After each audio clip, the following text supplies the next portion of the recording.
қозғалмайды да. Оның ұлы арман паң жүрісті, қымбат костюм киетін, суық көзқарасты адам мені агенттік арқылы жұмысқа алған. Ал оның әйелі Айгерім суық, мінсіз күтінген, баяу сөйлесе де әмірлі үнге ие әйел өзін осы үйдің қожайыны ретінде таныстырды. Мен белгіленген уақытта қарттың бөлмесіне кірдім. Ол ұйықтамай жатыр екен, қарап тұр. Оның көзқарасы ұйқылы да емес, алаң да емес, анық, өткір. Онда есептен шығарылған адам үшін тым көп өмір бар еді. Мен әдеттегідей жұмсақ. Сәл әзілмен амандастым.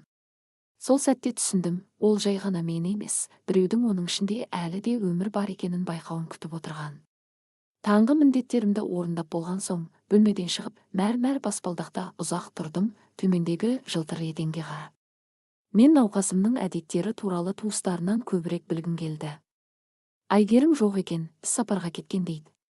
Асханаға Арман кірді, хронометрдей, дәл, қысқа пальто киген, шалбарының қыры мінсіз. Ол жымиған жоқ, тек басын изеді. Бірақ оның көзқарасы әдепті әңгімеден ұзағырақ бір сәтке кідіріп қалды. Әкеңіз жақсы ма? Деп сұрады ол сабырлы дауыспен.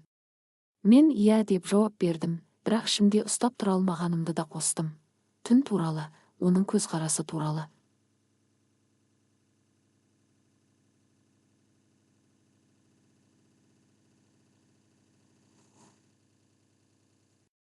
Арман еш эмоция білдірмей тыңдады, бірақ мен оның сөзімді толық қабылдамай, селқос тыңдап тұрғанын сездім. Қазір сізге оңай емес екенін түсінемін, дедім мен. Өз шаруаларыңыз бар, өте бос адамсыз. Бірақ мен көрген нәрсе ол үшін маңызды. Және сіз үшін де деп ойлаймын. Ол жауап бермеді. Жүзі өзгерген жоқ, бірақ арамыздағы тыныштықта бірдеңе сытыр еткендей болды. Көктемде аяқ астындағы алғашқы мұз жарылғандай, әкем соны бағалар деп үміттенемін, деді ол. Дегенмен ол ештеңені сирек бағалайтын.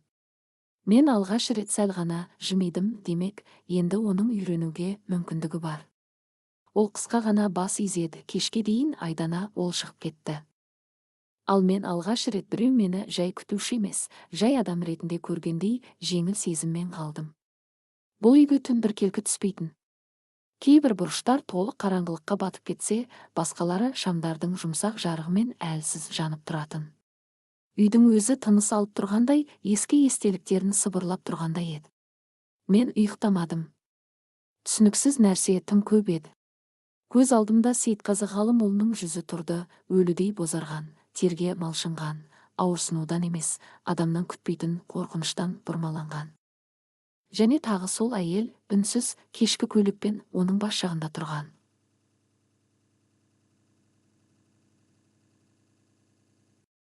Егер мен мұны ойдан шығармасам, онда мен не көрдім? Мен оның бөлмесінің қарсысындағы креслода отырдым. Шай суып кеткен, жамылғы иығымнан сырғып түскен. Үй іші музейдегідей тыныш еді. Кенет еден тағы сықырлады. Тыныш, бірақ анық. Дәліздің перделері жерге дейін түсіп тұрған, қадамдар кілеммен тұншыққан жақтан шықты.